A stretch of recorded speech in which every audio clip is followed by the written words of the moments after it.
Morning, Jim Distortion here, doing a daily short for Distortion's Got Issues. After yesterday's contentious subject, I wanted to deal with another one. I don't know if you've noticed, am a fat male. I am overweight. I am considered unhealthy and obese by doctors. And that's why, for the very reason that I am in Slimming World now. And I just got my Stone Award yesterday. And people are very supportive on social media of that. So, long story short, I was 23 stone, yeah, which is heavy by anyone's standards. So basically, now I have got to the stage where I am I'm 18 stone 5. Now, what happened was I lost 4 stone at Slimming World, and then put some back on because I came out of it, my head wasn't in the right space, and then I've decided now that I want to be under 17 stone, so that's my guide limit. Now basically what's happening is the world as a whole is telling you that it's okay to be overweight, and fat shaming is a terrible thing, and people will bruise if you tell this. Now, all my life, I've been called fat. Fat boy, all right, he's a nice bloke, nice and fat, all that stuff, right? And that's very painful when you're young. I'm 45 years old. I don't give a flying monkeys what anyone thinks of me now in that way. Obviously, like, bad words are hurtful, but you will get over that. You will be able to recover from this. The sad thing is if you're fat when you're younger, it creates a whole lot of different problems. Now, I played rugby when I was 16, 17 to England standard. I went to the under-18 rugby trials. Sadly broke my knee 90 degrees the wrong way, and it all went horribly wrong and stopped playing. But I was in the best shape of my life then, weight training every day, doing all that. Now, once you stop doing that and you have a love of food and you like to drink beer and smoke cigarettes, yes, all of these things are very, very bad for you. So basically, I came out of school, and for a while I was all good. I carried on running, and then I just went, do you know what? I like drinking. I became a musician, right? So I was then sat in cars or lying on the floor of minibuses, between gigs and doing what I did, and living a pretty unhealthy lifestyle. So basically, then what happened was then over time, I just got fatter and fatter and fatter and fatter.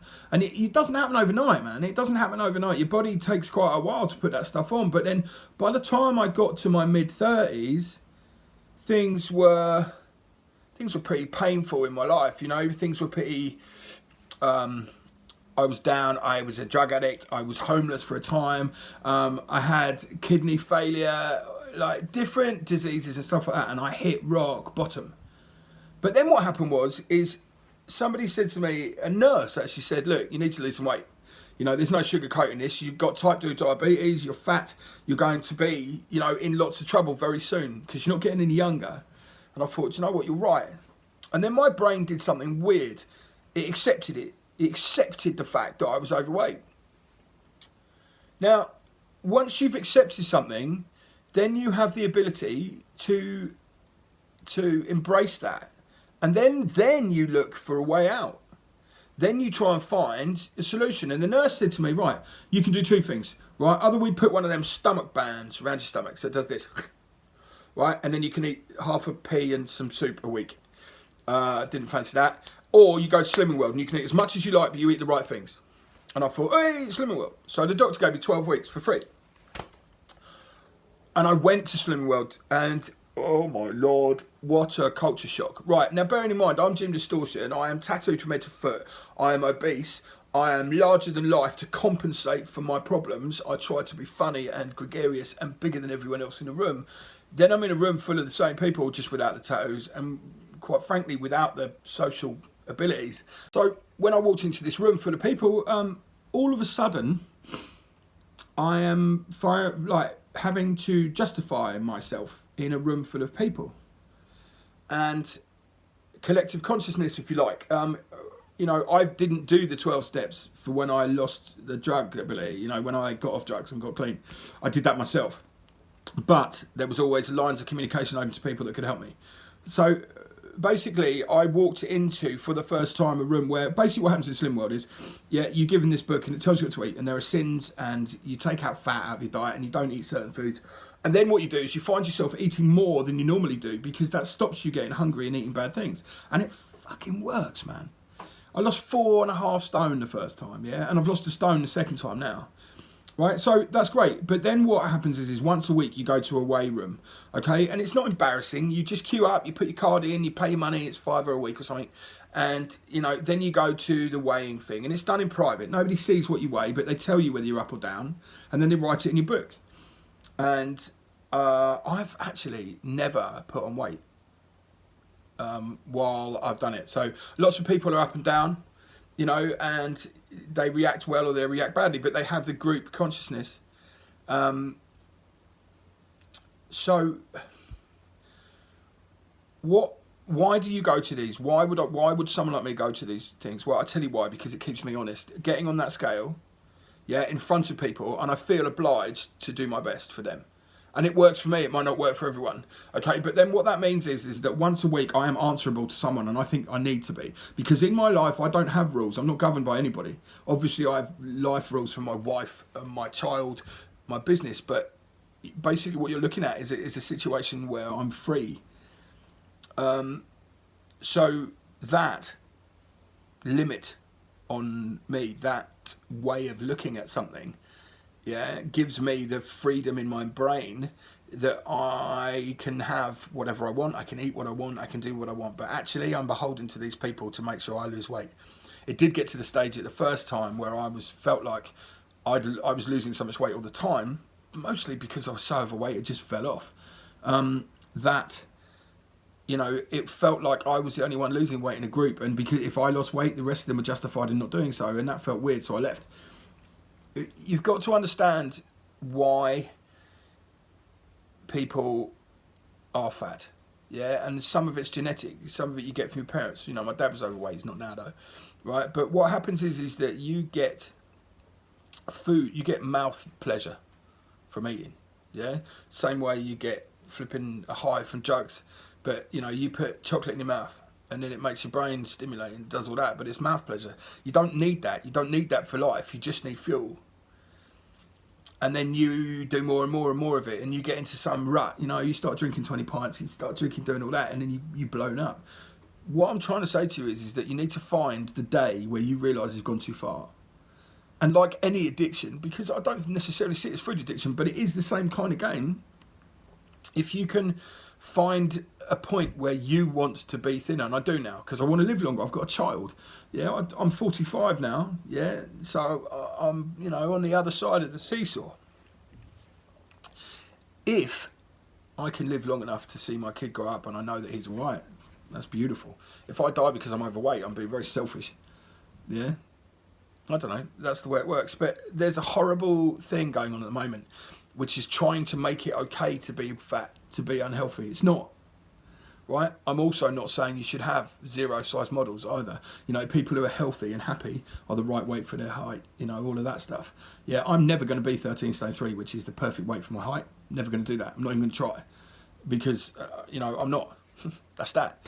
Right? But people who are offended by body shaming need to have a look at themselves, not the person who's body shaming them. Yeah, it's nasty to be called names. But listen, if you're overweight, you're not healthy. The Telegraph did the 5 reasons why being obese isn't unhealthy, okay? And let me tell you this, okay? All of them are lies. Every single one. It's in the Telegraph. It's in the media. It's in mainstream media. It's in the Telegraph. Yeah. It was written by a guy called Jonathan Wells on the 9th of September 2015. And it says, being fat is bad for you, while slimmer people are happier and healthy. Everyone knows that, right? But then it goes on to say, every once in a while, along comes a snippet of research which proclaims that being bulky carries a hidden and entirely unexpected health boon. Wrong. Wrong. This is clickbait written for fat people to justify the fact that they're still fat and they're not doing anything about it.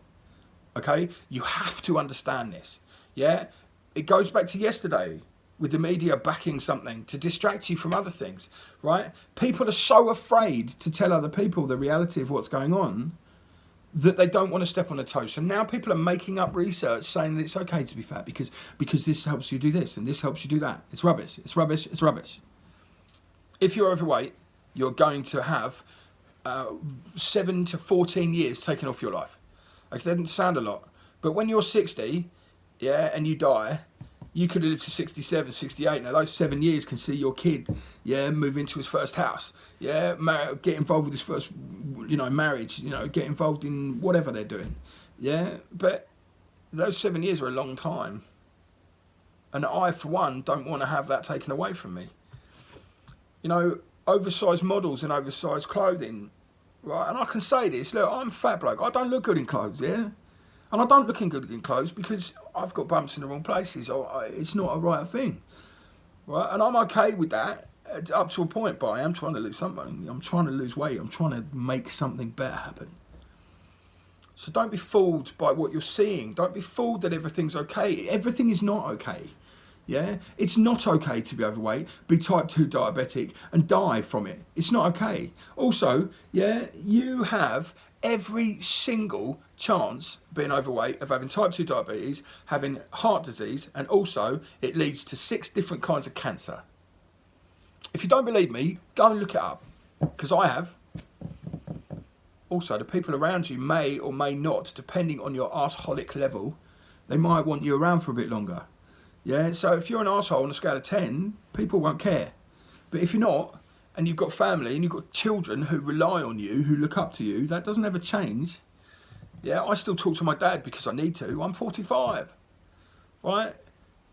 Think about the repercussions of your actions. Don't believe what you're being spoon-fed. It's not okay to be overweight and unhealthy. It's not okay. But what it isn't is anyone else's business to tell you that. But if someone calls you a name, who gives a shit? Don't be a snowflake. Stand up tall. Think to yourself, now it's time to do something about it. Go and find a Slimming World group. It might not work for you. Weight Watchers. There's loads of other things. Slimming World worked for me. And in total now, I've lost 5.5 stone. I've done it. I have. Right? I'm not talking to you like I don't know what I'm talking about today. I know what I'm talking about. All right. I'll see you soon. Distortion's got issues on Instagram. Subscribe button. Press it.